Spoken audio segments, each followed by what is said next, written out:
Book 20.3 Brazil by Colin Harris. Brazil contents.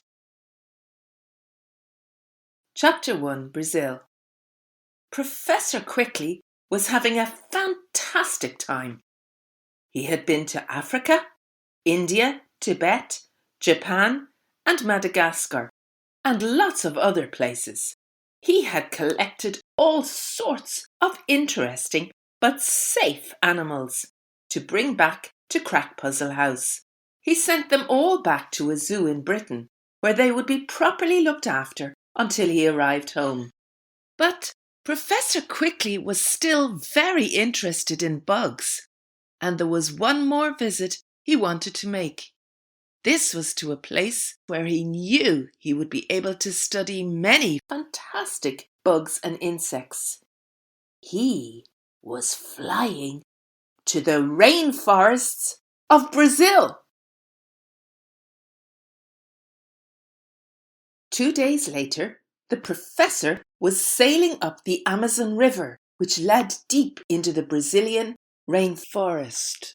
This forest stretched for hundreds and hundreds of miles, and many parts of it had still not been explored. Thousands of wonderful trees towered up to the sky, and their green branches and leaves formed a thick roof, blocking out the light. Down on the ground, it was dark and murky. The professor loved it, and his butterfly net had never had so much use.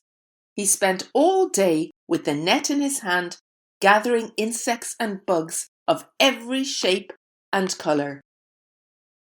He was travelling in a little dugout boat, and he was so keen on catching insects that he just didn't see the other animals living in the river and trees. Sometimes he stretched so far out over the water that it was a wonder he didn't fall in. Perhaps if Professor Quickly had known about some of the animals surrounding him, he would not have felt so happy. The river itself was teeming with life, and some of the animals swimming in the water were quite horrible. There were crocodiles. There were little fish with very sharp teeth that could strip the flesh from a man in a matter of minutes. There were little fish that were just as interested in bugs as the professor, which came leaping out of the water to catch any insect that came flying past. There were wicked-looking eels that could give a man a nasty electric shock. There was a turtle with a funny jagged shell. It lay quite still on the river bed and snapped up any fish that swam too close.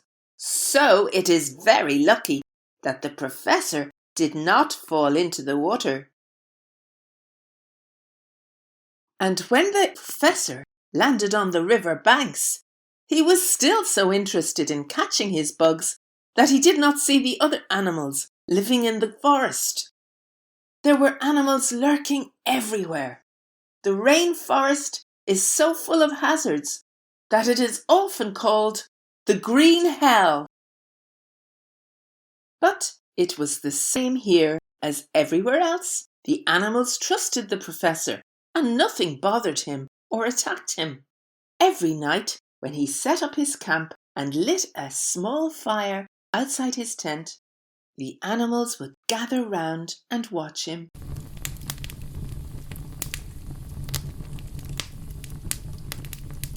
Hundreds of green and yellow eyes gleamed in the darkness. Some of the braver animals came and sat next to him. Not one of them tried to harm him, and luckily Professor Quickly did not try to put any of them in his pocket. But then came the night of the last camp. The professor was packing up the crates he was going to take back with him.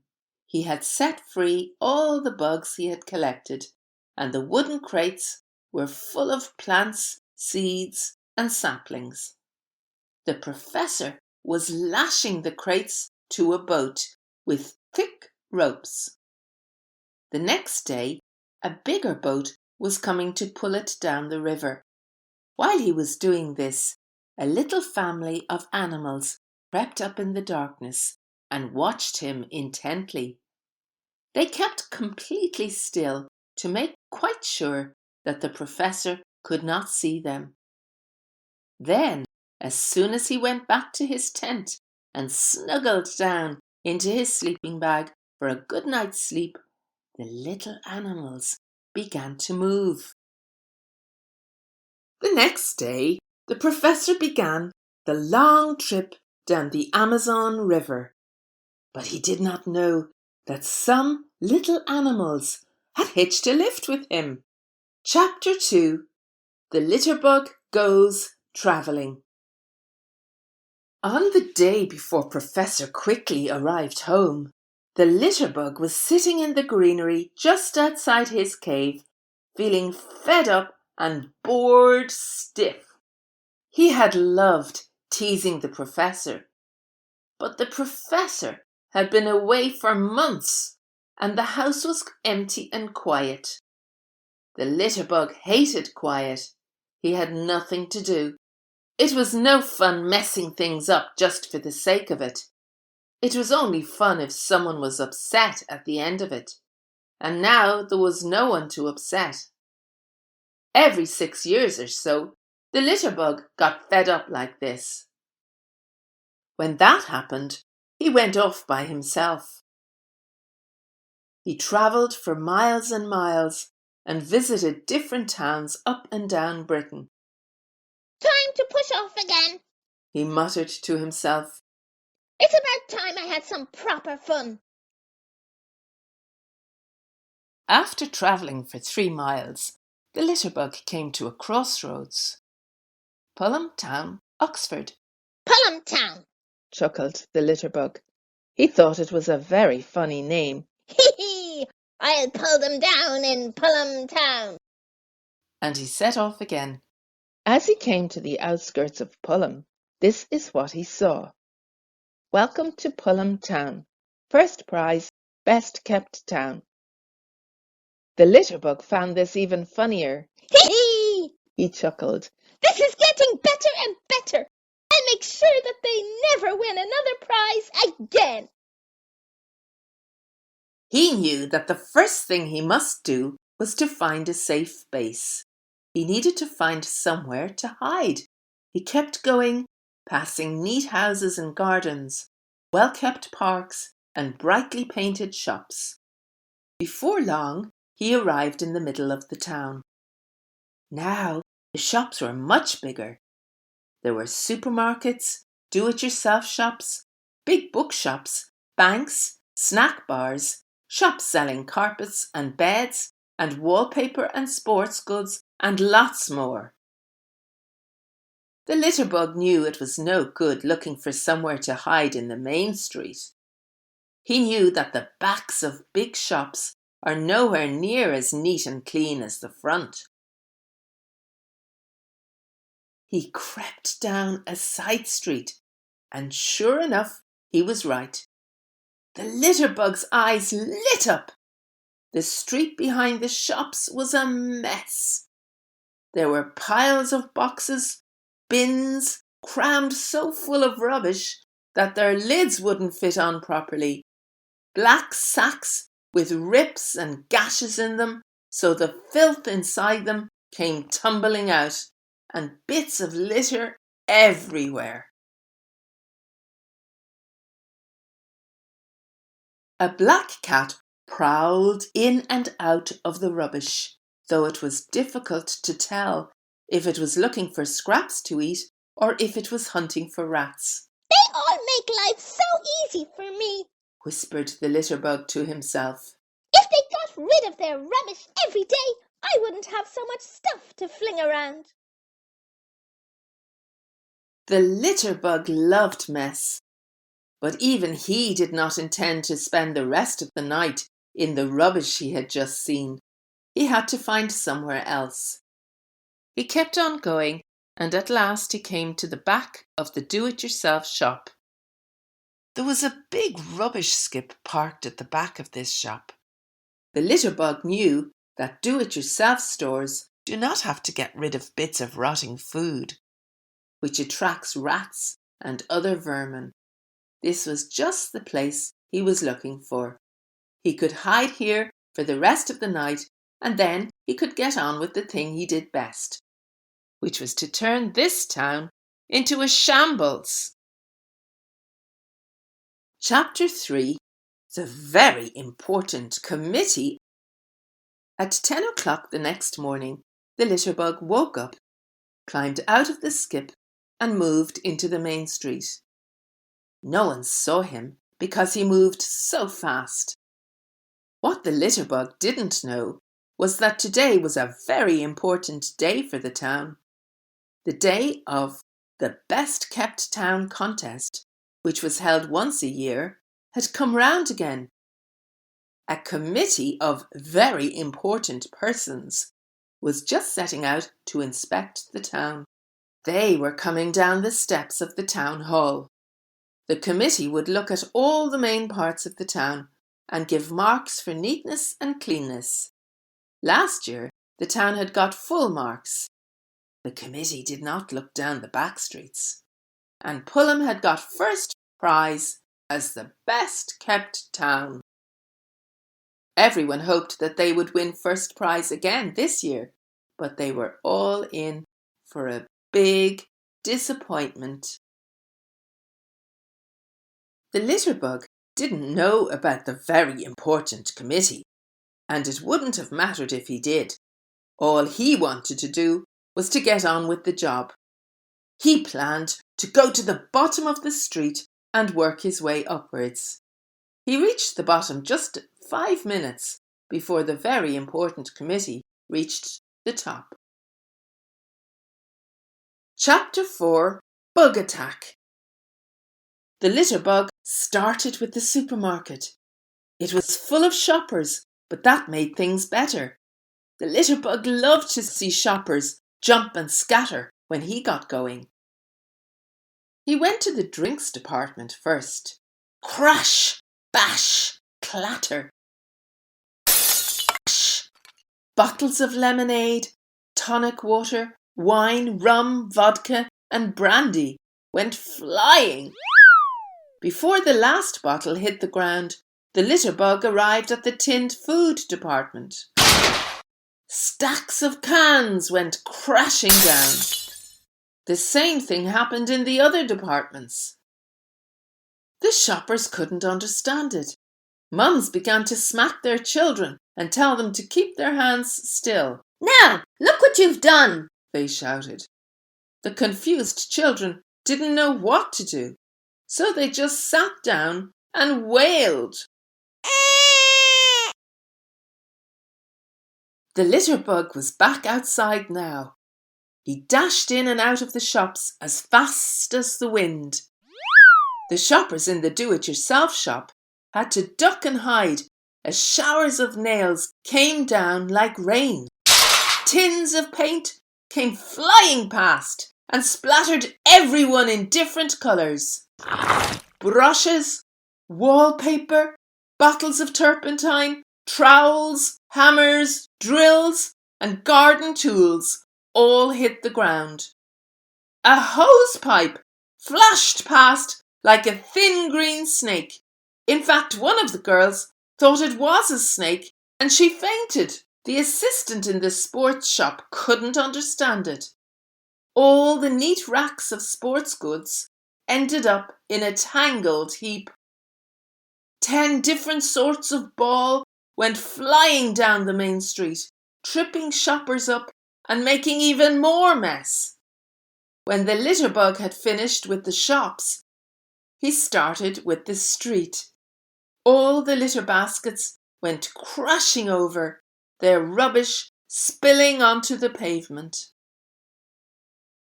Just at that moment, the very important committee came round the corner. So far, their trip round town had been splendid. It looked like Pullum Town was going to win first prize again, but it didn't look that way for very much longer. The committee was just in time to meet a set of filthy dustbins which came tumbling and spinning out of a side street. There was no time to get out of the way. The committee went down like skittles. And while they lay on the ground, wondering what had hit them, the litter bug bombarded them with hanging baskets. Then the litter bug saw a blue flashing light and heard the sound of a siren. Ee-yaw, ee-yaw, ee-yaw. Time to go! He panted. This is fun! I think that I'll visit some more towns now! If he'd only known that on this very day Professor Quickly had come home, the litter bug would have gone rushing back to Crackpuzzle House, and the professor's problems would have started much sooner. Chapter 5 Home Again. Just as the litter bug was running away from Pullum Town, Professor Quickly was pulling up outside Crackpuzzle House. The Hardwicks were there to meet him. They helped him to unload the crates and stack them up. Then the professor unlocked the front door. There was a big pile of letters on the mat, and many of them looked like bills. But the professor pushed them to one side, and before long everyone was sitting in the kitchen as the professor told them all about his adventures in far-off lands. The professor's tales were so interesting that the time passed very fast, and Polly saw that Tom and Kate had fallen asleep. Goodness me! Look at the time, she said. It's 11:10. We should all be in bed. The professor suddenly remembered the crates were still outside. Oh, we'll get them in the morning, he said with a yawn. Let's all go to bed. Later that night, there was a sudden movement in one of the crates, which were stacked on the drive. And then, just as the moon came out from behind a cloud, 10 little animals squeezed out into the open. They were odd-looking little things. They had big round heads, 2 arms and 2 legs, bright eyes and mouths that always seemed to smile. They stretched out, for they had been cooped up in the crate for several weeks. Then they began to jump up and down and trot on the spot. They were feeling cold, which is no surprise, as they were used to the hot jungles of Brazil. They looked around and were pleased to see that they were in a very big garden. Good, said one. There is plenty of work for us to do here. These animals were called gleeks, and their job in life was to look after living things. The gleeks huddled together and began to chatter. Their first job was to find a safe place to live. They scuttled across the drive and hid underneath the nearest bush. Then a scouting party was sent out to inspect the garden and look for a base. The scouting party did a good job, and it did not take them long to find the maze with a bubbling fountain in the very middle. This was an ideal spot. It was a safe place, and it had a water supply. They reported back to the others, and everyone quickly agreed that the maze would become their base. Soon, there was a little line of creatures scurrying across the lawn in the moonlight. They made their way to the middle of the maze. Then they settled down for the night. At dawn the next day, they woke up and started work. The first job they had to do was to build their home. Gleeks are very timid, and they do not like anyone to see them, so they live deep underground in well-made tunnels. The gleeks looked at the stone slabs at the base of the fountain. They could see that it would be easy to use one of those slabs as a hidden doorway. Before long, there was a pile of dirt by the side of the fountain, but the gleeks did not let it stay there for anyone to see. They took it away and sprinkled it onto the flower beds in the garden. The gleeks were very fast workers, but it took 5 long days of digging to finish their home. By the 5th day, they had made a network of tunnels which stretched far beyond the maze and led to every part of the garden. Every so often, they had put in a hidden exit so that any gleeks that were disturbed while they were out in the garden could quickly vanish. Each tunnel led back to the gleek's den. This was a wonderful place. It was divided up into several different rooms with little doors made out of woven twigs and rushes. They had made little wooden beds with fresh hay and straw to sleep on, and their seats were made from the living tree roots. Each room had a small shaft leading up to the ground to let in the sunlight and cool breezes. At the top of each shaft was a clever trapdoor, which the gleeks could close whenever they wanted. Now that their den was finished, they were ready to start exploring the garden. Chapter 6. A Big Surprise. While the gleeks were hard at work, the professor was sorting out all the things that had piled up over the year he had been away. He was not a happy man. There were a lot of bills to pay, and the professor had spent too much on his trip. Each envelope he opened seemed to contain an even bigger bill. He piled up all the bills in front of him. Now there were just 2 envelopes left. He opened one.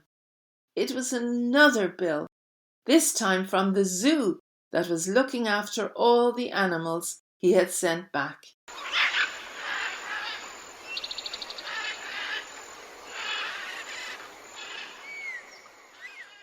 He knew he couldn't pay it.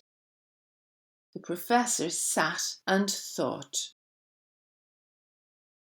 If he couldn't pay the bill, he couldn't get the animals back. If he couldn't get the animals back, he couldn't open his park. If he couldn't open his park, he couldn't sell tickets to the public. If he couldn't sell tickets, he would never have enough to pay his bills. It was a difficult problem, and he didn't think that he could find an answer. Perhaps he'd have to let the zoo keep all his animals, sell Crack Puzzle House, move back into a flat, and find another job. He looked at the last envelope. He didn't want to open it. He couldn't stand to look at another bill, but he knew he must. Very slowly, he slit open the envelope and pulled out the white sheet of paper from inside. He read it. Then he read it again. Then he jumped out of his seat and shouted, "Yippee!" He'd just been left thousands of pounds.